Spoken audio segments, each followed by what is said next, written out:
We need to have a conversation about Prime Garp. How strong is he? Because the Hachinosu incident took everything that I thought about Garp and threw it out the window. Hunted my beliefs just like a football. Back in the day, I made comments about old Garp and how he would have killed Akainu at Marineford. Yeah, I know. In 2024, that statement, it looks dumb. I already made a video talking about, how I had to eat crow, apologizing to Garp, etc. But even after doing all that, I still think I'm underestimating Garp's strength, and it's all because of the Hachinosu incident. The most recent thing that was animated before One Piece's 6-month break was the Hachinosu incident, and this event took place, and this event consisted of Garp teaming up with Sword to invade Hachinosu and rescue Koby because of his sacrifice on Amazon Lily, and there's different characters involved like Garp, Koby, Aokiji, Shiryu, Vasco Shot, Pizarro,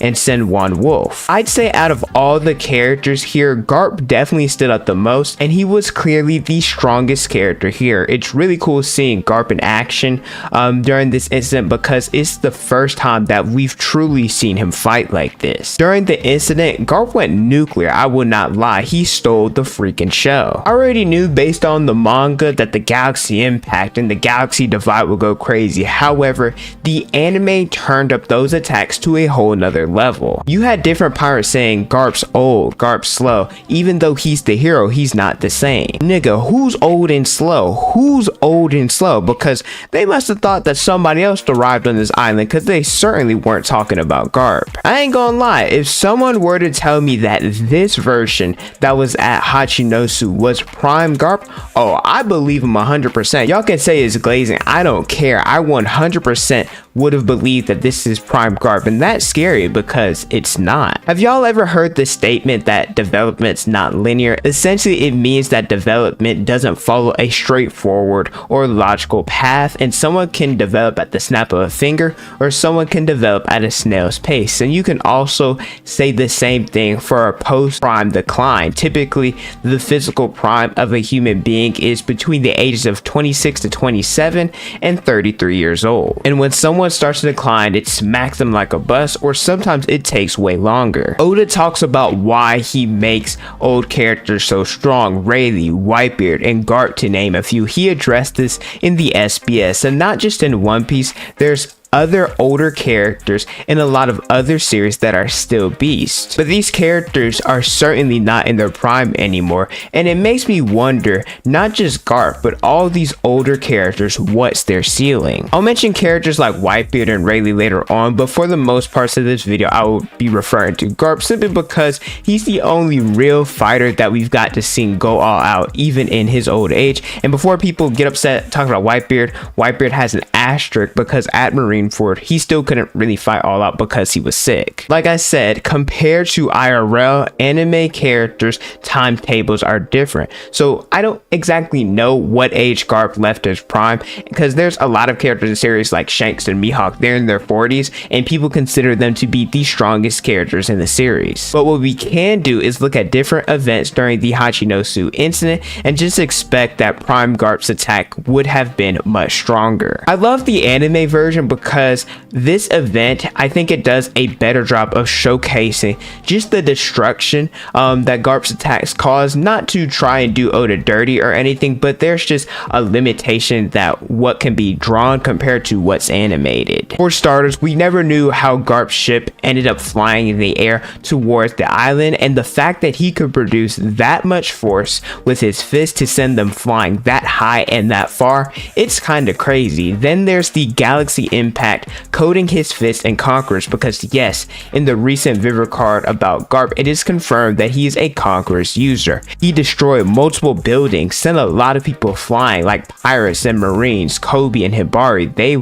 got sent flying. Still, once again, Garp made a comment about his strength not being the same. Like, bro, what do you mean you've fallen off? Ain't no way all this destruction was done and you're talking about you've lost your touch. Get the fuck out of here with that. If I'm a pirate there, I'm playing dead because I ain't trying to get nuked again. He also sent Senwon Wolf flying after jumping in the air, moving faster than Diaka, singing that Miggit. He just rocked his shit. I'm gonna be honest with you, when I read the manga, Wolf, he was just in the water. I never questioned how it happened, so it's kind of cool that that was addressed in the anime. Garp also was stabbed by Shiryu, and the anime made it and sound like way more gruesome than the attack originally was in the manga. And then even after that, he was going back and forth with Aokiji, who was an admiral. We have to mention that. And Garp tutored Kuzan, so he's not a slouch. We even got to see a legendary Omega Dat between the two. There's the galaxy divide moving so fast. In my reaction,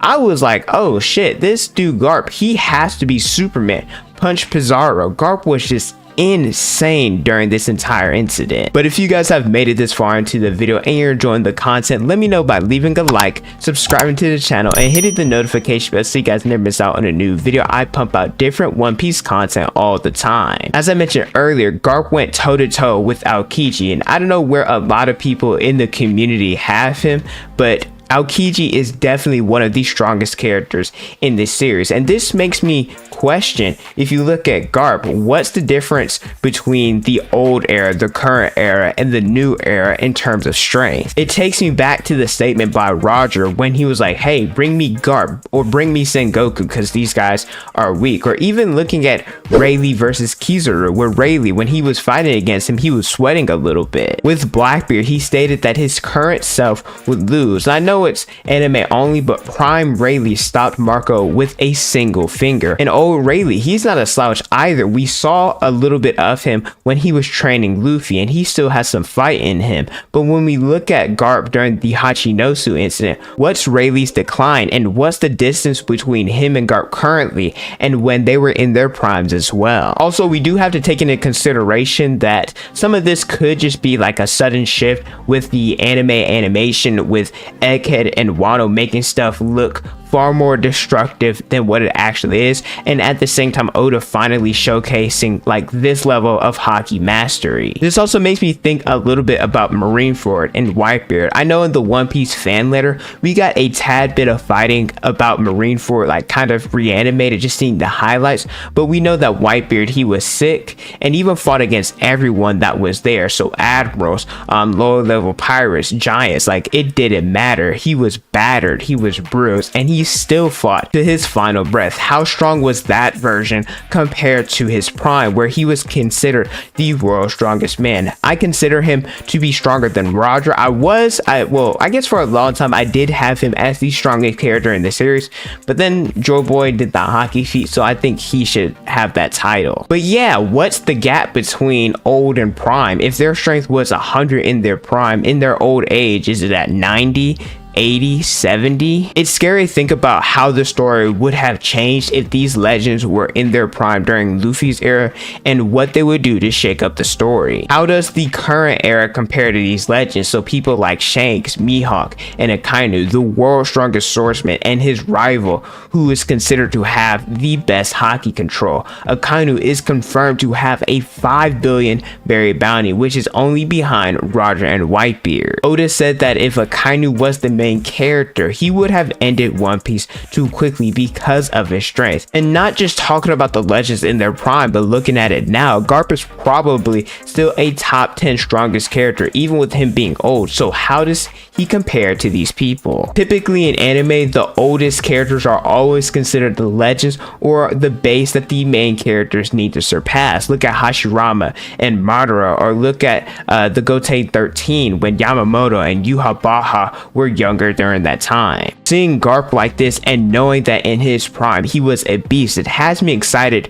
for characters like Luffy, Zoro, and Koby, and anyone who's going to be EOS, knowing that they'll eventually get there. And I'll probably do a video soon ranking characters end of series. But yeah, seeing old Garp at Hachinosu really makes me question the strength difference from his prime. Like Kaido said to Luffy, how high does your ceiling go? Well, how high was their ceiling? I know we only got a little bit about God Valley, and that'll be probably the only time we get to see those characters in their prime do do something in the actual story, but seeing that makes me need a movie or maybe a prequel whenever One Piece is ended, something, because Garp and other legends are too damn strong for us not to see the journey that they went on. But yeah, seeing the Hachinosu incident, seeing Garp go crazy, it made me have to rethink strength in One Piece a little bit, specifically talking about the old era, because maybe I underestimated them. Let me know how you guys feel about their strength in the comment section below. Thank you guys so much for watching. Don't forget to like, comment,